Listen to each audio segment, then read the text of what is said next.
नमस्कार, मैं हूं गौरव अग्रवाल और न्यूज टुनाइट में सबसे पहले बात करते हैं अमिताभ बच्चन की, जिनको अतुल ने भारत का ब्रांड एम्बेसडर बनाने पर फैसला केंद्र सरकार ने फिलहाल टाल दिया है। जी हां, माना जा रहा है कि इसकी बड़ी वजह पनामा लीक्स मामले में उनका नाम आना है।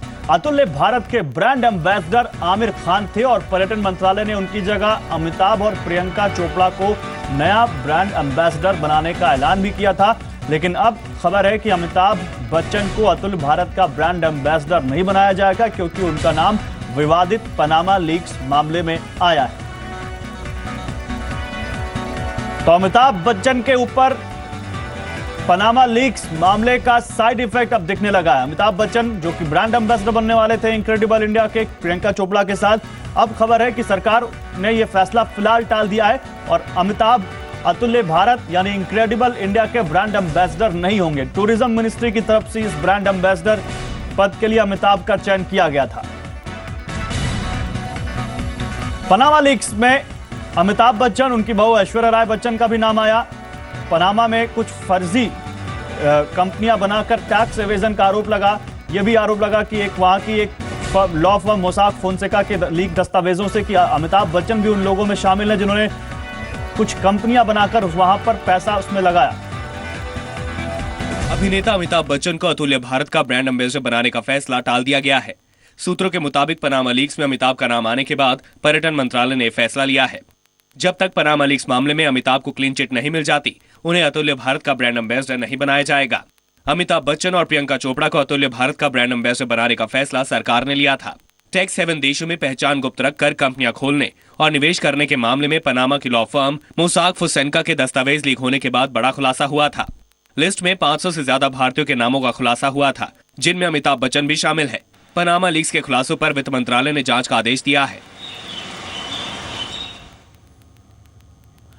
और मेरे साथ इस वक्त मेरी सहयोगी एकता सूरी ज्यादा जानकारी के साथ जुड़ चुकी है। एकता, अमिताभ बच्चन के लिए ये साइड इफेक्ट है कहा जाएगा? पहले उनका नाम ब्रांड एम्बेसडर पद के लिए आ रहा था इनक्रेडिबल इंडिया का, और अब नहीं। जी बिल्कुल, एक तरह से इसको हम झटका तो मान ही सकते हैं, क्योंकि आमिर खान के बाद अमिताभ बच्चन का नाम आ रहा था और आमिर खान ने जब से वो इनटॉलरेंट की स्टेटमेंट्स दी थी, उसको लेकर उनको इनक्रेडिबल इंडिया के एम्बेसडर के रूप से हटाकर अमिताभ बच्चन का नाम आ रहा था। जाहिर सी बात है कि मिस्टर बच्चन के लिए एक बहुत बड़ा झटका है। हालांकि उन्होंने अपनी सफाई ज़रूर दी इस मामले में, एक प्रेस स्टेटमेंट भी जारी की कि उनका किसी भी शिपिंग कंपनी से कोई लेना देना नहीं है। यहाँ तक कि जिस अखबार में ये खबर आई थी, उन्होंने भी मिस्टर बच्चन ने यह भी कहा कि उस अखबार में भी कहीं ये नहीं कहा गया कि उन्होंने कहीं कुछ गलत तरीके से टैक्स चोरी की है। उन्होंने अपना पूरा ब्यौरा दिया कि उन्होंने हर तरीके से टैक्स भरा है, बाहर की इनकम की पूरी अपनी जानकारी लोगों तक पहुंचाने की कोशिश की, अपने फैंस तक पहुंचाने की कोशिश की। लेकिन अब इस महीने की शुरुआत में जिस तरह से खबर आ रही थी कि अब तक एक अनाउंसमेंट हो जाएगी कि मिस्टर बच्चन इनक्रेडिबल इंडिया के एम्बेसडर बन जाएंगे, लेकिन वो अनाउंसमेंट नहीं हुई। जब तक क्लीन चिट नहीं मिलेगी तब तक उनका नाम नहीं आएगा। जाहिर सी बात है कि मिस्टर बच्चन की छवि के लिए एक झटका तो जरूर, बिल्कुल बड़ा झटका अमिताभ बच्चन के लिए। बहुत शुक्रिया एकता आपका इन तमाम जानकारियों के लिए। तो अमिताभ बच्चन के लिए झटका साबित हुआ है पनामा लीक्स मामले में उनका नाम आना, क्योंकि इनक्रेडिबल इंडिया के लिए फिलहाल उनके नाम पर सरकार ने फैसला भी टाल दिया है। आगे बढ़ते हैं, आज एक और बड़ी खबर आई। विलफुल डिफॉल्टर विजय माल्या के खिलाफ गैर जमानती वारंट जारी हो गया है। मुंबई की पीएमएलए कोर्ट ने यह वारंट जारी किया है। इससे पहले शनिवार को कोर्ट ने गैर जमानती वारंट जारी करने पर सोमवार तक फैसला सुरक्षित रखा था। सुनवाई के दौरान कोर्ट में माल्या के वकील ने ईडी के आरोपों को झूठा और गलत बताया। वकील के मुताबिक उन्होंने आईडीबीआई के लोन का कोई दुरुपयोग नहीं किया है। माल्या के वकील की इस दलील को कोर्ट ने खारिज कर दिया। एनफोर्समेंट डायरेक्टरेट माल्या के आईडीबीआई बैंक से लिए 900 करोड़ रुपए के कर्ज के दुरुपयोग की जांच कर रहा है। आरोप है कि माल्या ने इसमें से 430 करोड़ रुपए विदेश में प्रॉपर्टी खरीदने में इस्तेमाल किए। माल्या का पासपोर्ट पहले ही सस्पेंड हो चुका है। माल्या को ईडी ने 3 बार समन जारी किया, लेकिन माल्या पेश नहीं हुए, जिसके बाद ईडी ने कोर्ट का रुख किया।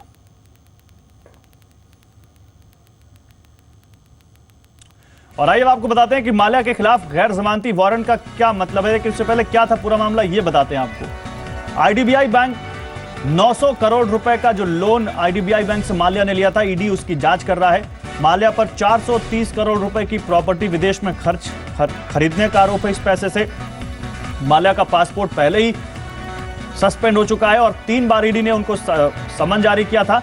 समन के बावजूद माल्या पेश नहीं हुए। ईडी ने गैर जमानती वारंट के लिए पीएमएलए कोर्ट का रुख किया और कोर्ट ने गैर जमानती वारंट जारी कर दिया।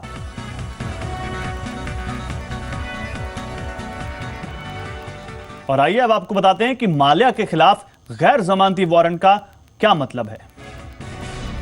माल्या कहीं से भी इसे रद्द नहीं करा सकते। यह पहला माल्या पर शिकंजा कसा है। गैर जमानती वारंट का मतलब माल्या की कहीं से भी गिरफ्तारी हो सकती है। माल्या को गिरफ्तार करके ईडी के सामने पेशी अब ज्यादा संभव लग रही है। 15 से 30 दिन में कार्रवाई करना जरूरी होगा अब जांच एजेंसियों के लिए या लॉ एनफोर्समेंट एजेंसीज के लिए। अगर एग्रीमेंट नहीं तो उन्हें लाना बहुत मुश्किल होगा। जिस देश के साथ एग्रीमेंट है वहां से माल्या को लाया जा सकता है। इंटरपोल के जरिए भी माल्या के खिलाफ कार्रवाई की कोशिश की जा सकती है। इस वारंट के बाद इंटरपोल प्रभावशाली तरीके से वारंट लागू कर सकता है। इस नॉन बेलेबल वारंट के जारी होने के बाद अगर इंटरपोल कोऑर्डिनेट करता है और कोऑपरेट करता है तो। उधर एएलएमटी के सीनियर पार्टनर हितेश जैन मेरे साथ जुड़ चुके हैं। मिस्टर जैन, स्वागत है आपका। गैर जमानती वारंट जारी होने के बाद माल्या पर शिकंजा ज्यादा कसता दिख रहा है। आपके हिसाब से विजय माल्या के पास अब क्या विकल्प बचता है सर? देखिए, गैर जमानती वारंट एक बार जब विजय माल्या के पास आता है, सिवाय यह कि भारत में आए और इन्वेस्टिगेटिंग अथॉरिटी से कोऑपरेट करे, मेरे हिसाब से उनके पास ज़्यादा विकल्प बचे नहीं है। उन्हें अगर कोई एडवाइस कर लेता है वो हायर कोर्ट्स में भी जा सकते हैं, परंतु जब आप ऊपर के कोर्ट में भी इस ऑर्डर को चैलेंज करेंगे तो उस कोर्ट में भी एक क्वेश्चन ज़रूर आएगा कि आपने कोऑपरेट क्यों नहीं किया। और अगर आपको ये ऑर्डर चाहिए, ये वारंट कैंसिल हो जानी चाहिए, तो आपको इन्वेस्टिगेटिंग अथॉरिटीज़ के सामने पर्सनली प्रेजेंट होकर उनके सामने कोऑपरेशन करना पड़ेगा। तो ये सब इस मामले को अगर आप पूरी तरह से देख ले तो जो विकल्प जो बचा है विजय माल्या के पास वो यही है कि वो इन्वेस्टिगेटिंग अथॉरिटीज़ के सामने आए, कोऑपरेट करें और अपनी सारी बातें उनके सामने रखें, बजाय कोर्ट में बैकडोर कोई एप्लीकेशंस जो वो कर रहे हैं उन्होंने वो बंद करनी चाहिए। बहुत शुक्रिया सर आपका हमारे साथ जुड़ने के लिए। तो माल्या के पास अब ज्यादा विकल्प बचते नहीं दिख रहे हैं। आगे बढ़ते हैं। मणिपाल ग्लोबल एजुकेशन के चेयरमैन मोहनदास पै ने सरकार के फैसले को अपरिपक्व बताया है। मैं समझता हूं कि बहुत प्रीमेच्योर है। पहले सुप्रीम कोर्ट का डिसीजन आना था कि पैसा कैसा वापस करना है, उसके बाद में जो कुछ करना कर सकते थे। अभी ये नॉन बेलेबल वारंट देने से सरकार को क्या मिलता है? सरकार सबको दिखाती है कि हम तो उनके पीछे गए, वो नहीं आए। वो तो नहीं आएगा, वो तो कोर्ट को जाएगा उधर इंग्लैंड में और कोर्ट का प्रोटेक्शन मिलेगा। सर, पासपोर्ट भी उनका टेक ओवर कर लिया गया। और मैं बोल रहा हूँ, देखिए सबको समझना है कि उनके पास पहले एविडेंस चाहिए। एविडेंस के बिना अगर आप बुलाएंगे उसके बाद में नॉन बेलेबल वारंट, वो क्या है? बस वो ठीक नहीं है, ऐसा नहीं करना है। So bankers are making it difficult for themselves. Government जो रेगुलेटरी अथॉरिटीज है, कहीं ना कहीं आपको लगता है कि ऐसे मूव करने की वजह से अपने लिए खुद के लिए डिफिकल्टीज बढ़ा रहे, क्योंकि he is sitting in London, concerns India में, shouldn't he be allowed to come to India first? तो भैया 2013 में डेट रिकवरी ट्राइब्यूनल में केस डाला था बैंकों ने, आज तक वो डिसीजन नहीं आया है। जब कोर्ट डिसीजन नहीं देते हैं कि पैसा वापस करना है, आप क्या करोगे? उधर पंजाब नेशनल बैंक ने द्वारका ग्रुप के खिलाफ कार्रवाई की है। पीएनबी ने ईएमआई नहीं चुकाने पर पुलिस की मदद से द्वारका ग्रुप से 11 गाड़ियां जब्त कर ली हैं। द्वारका ग्रुप ने 24 महंगी गाड़ियों के लिए लोन लिया था। पीएनबी के जनरल मैनेजर विनोद जोशी का कहना है कि द्वारका ग्रुप की तरफ से न सिर्फ ईएमआई का समय पर भुगतान नहीं हो रहा था, बल्कि बैंक की तरफ से वसूली के लिए गैर रिकवरी एजेंट को भी भगा दिया जाता था।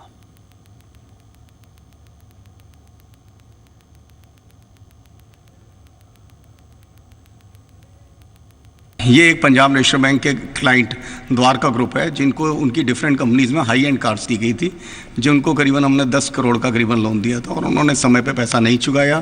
कंपनियां भी काम करना बंद कर दिया था और वो लोग जब हमारे रिकवरी के लोग वहाँ पे जाते थे तो उनको भगा दिया करते थे, थ्रेट करा करते थे। उसके बाद बैंक ने पुलिस से रिक्वेस्ट की और उनकी मदद से आज ये हमारे पास गाड़ियाँ बैंक के पोजीशन में हैं। उधर अनाज घोटाले पर पंजाब के मुख्यमंत्री प्रकाश सिंह बादल ने प्रधानमंत्री नरेंद्र मोदी को सफाई दी है। प्रधानमंत्री ने बादल को आज दिल्ली तलब किया था। सूत्रों के मुताबिक इस मुलाकात में पंजाब में हुए 20,000 करोड़ रुपए के अनाज घोटाले पर बातचीत हुई। इस रकम में बैंकों का 12,000 करोड़ रुपए का कर्ज भी शामिल है। इस बीच खाद्य एवं उपभोक्ता मामलों के मंत्री रामविलास पासवान ने भी पंजाब यात्रा रद्द कर दी।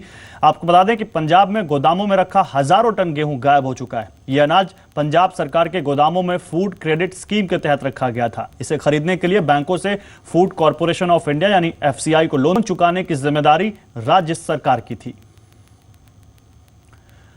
उधर वित्त राज्य मंत्री जयंत सिन्हा का कहना है कि सरकार इस घोटाले की तह तक जाएगी। जयंत सिन्हा के मुताबिक आरबीआई ने सेटलमेंट होने तक बैंकों से नया लोन नहीं देने को कहा है। वहीं एसबीआई की चेयरमैन अरुंधति भट्टाचार्य ने कहा कि वो इस पूरे मुद्दे पर नजर रखे हुए हैं।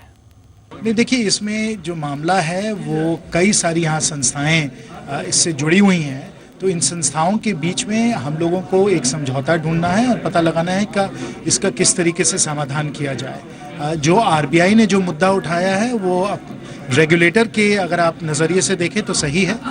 जो बैंकों ने जो उसका पूरी तरीके से उसका एक्सप्लेनेशन जो उन्होंने पेश किया वो भी सही है। तो अब हम लोगों को बस यही तय करना है कि इसका सही तरीके से इसका निदान कैसे हो सके। See, at this point of time, we are working things out. Let us see what happens. But have been told to provide for it, and what is Yes, the amount? yes. We'll see. It is not yet. Provide for it. Yes, yes. Banking sector's exposure to the Punjab government. See, I don't have the exact numbers. We need to get those. We get those reconciled at this point of time.